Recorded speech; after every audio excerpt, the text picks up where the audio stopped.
मेरा नाम दिव्या है और मैं झारखंड के एक छोटे से गांव में रहती हूँ। मैं बोल नहीं सकती, इसलिए मैंने एआई का सहारा लिया है। आज मैं आपको अपने गांव की काली सच्चाई बताना चाहती हूँ। इस गांव में ऐसा कुछ है जिसके कारण यहाँ के हर परिवार ने किसी न किसी को खो दिया है। मैंने भी अपने पिता को खो दिया है। मैं आपसे केवल इतनी गुजारिश करूँगी कि अगर आपको इस गांव के बारे में कुछ भी पता चले तो कृपया यहाँ मत आना। मेरी कहानी बहुत लंबी है, इसलिए मैं अलग अलग भाग में बांट रही हूँ।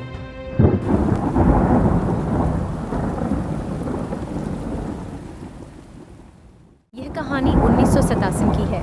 उस समय हमारा गांव हरियाली से भरा रहता था। हर घर में हंसते खेलते परिवार थे। हमारा गांव चारों तरफ पहाड़ों से घिरा हुआ था, इसलिए यहाँ पर लोग काम से ही आया जाया करते थे। हमारे गांव में एक लड़की रहती थी जिसका नाम प्रीति था, लेकिन लोग उसे प्यार से परी बुलाते थे। परी बहुत खूबसूरत थी। उसके लंबे काले बाल और उसकी आंखें भी बहुत खूबसूरत थीं। वह हर किसी के घर में चली जाया करती थी और मांग मांग कर खाना खा लिया करती थी। वह बहुत प्यारी थी और सब उसे प्यार करते थे। एक बार की बात है, बारिश का मौसम था। 3 लोग बाहर से आए थे और रात में वे एक घर में रुक गए थे।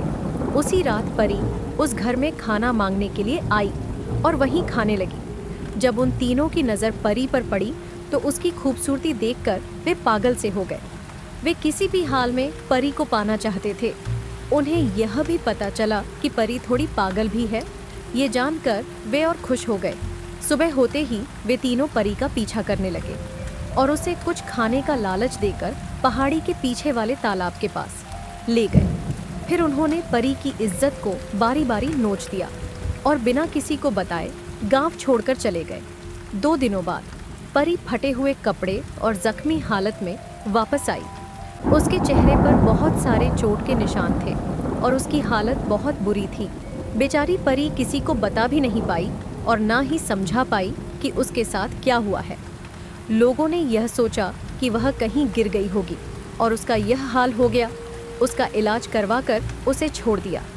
किसी ने यह भी जानने की कोशिश नहीं की कि आखिर उसके साथ क्या हुआ था और ना ही किसी ने परी से पूछा। कुछ दिनों में परी ठीक हो गई और सब कुछ भूलकर फिर से सामान्य हो गई। कुछ महीने बीतने के बाद परी की तबीयत आए दिन खराब होती रहती थी। फिर हादसे के कुछ महीनों बाद सबको पता चल गया कि परी पेट से है।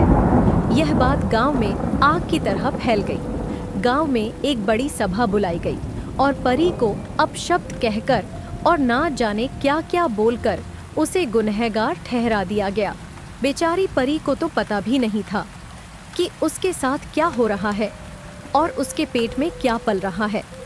गांव के बड़े और सरपंच ने मिलकर यह फैसला किया कि परी को गांव से निकाल दिया जाए।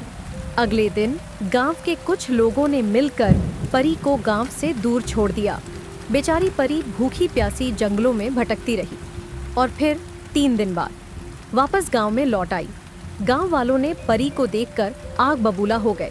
सभा का फैसला न मानने के जुर्म में उन्होंने परी को पीपल के पेड़ पर बांधकर पीटना शुरू कर दिया। उसे इस कदर पीटा गया कि उसके पेट में पल रहा।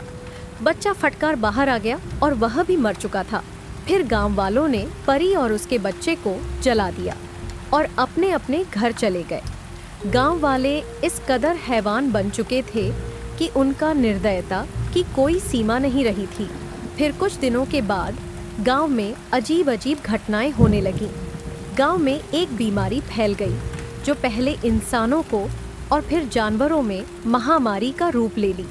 गांव वालों को पता भी नहीं था कि इस गांव को एक अनजाना श्राप लग चुका है जो अब इसे बर्बाद करके रख देगा। अब आए दिन इस गांव में लोग गायब होने लगे। कभी बड़े, कभी बच्चे और कभी महिलाएं न जाने कहां गायब हो जाते थे और किसी की लाश भी नहीं मिलती थी। गांव का माहौल डरावना और रहस्यमयी हो गया। लोग अपने घरों में भी सुरक्षित महसूस नहीं कर रहे थे। डर और असहायता का यह माहौल गांव वालों की जिंदगी का हिस्सा बन। गांव में एक और अजीब सी बात हो रही थी। जिस पीपल के पेड़ के नीचे सभा बुलाई जाती थी, उस पेड़ से अजीब सी बदबू आने लगी। बदबू इतनी तेज थी कि लोग उस पेड़ के आसपास भी नहीं जा पा रहे थे। वह पीपल का पेड़ गांव के ठीक बीचों बीच था और हवा जिस दिशा में बहती थी, उस दिशा के लोग चैन से सांस भी नहीं ले पाते थे। बदबू के कारण गांव का हाल बदतर होता चला गया। फिर गांव वालों ने एक सभा बुलाई और दूर के एक पंडित को बुलाया। पंडित ने 3 दिन हवन करने के बाद यह बताया कि इस गांव में कुछ बहुत गलत हुआ है, जिस कारण इस गांव को श्राप लग गया है। पंडित ने गांव वालों को चेतावनी दी कि अगर इस श्राप को हटाने के लिए कुछ नहीं किया गया तो गांव की हालत और भी बिगड़ सकती है। गांव के लोग पंडित की बातों से भयभीत हो गए और उन्होंने उपाय खोजने के लिए मिलकर प्रयास करने का निर्णय लिया।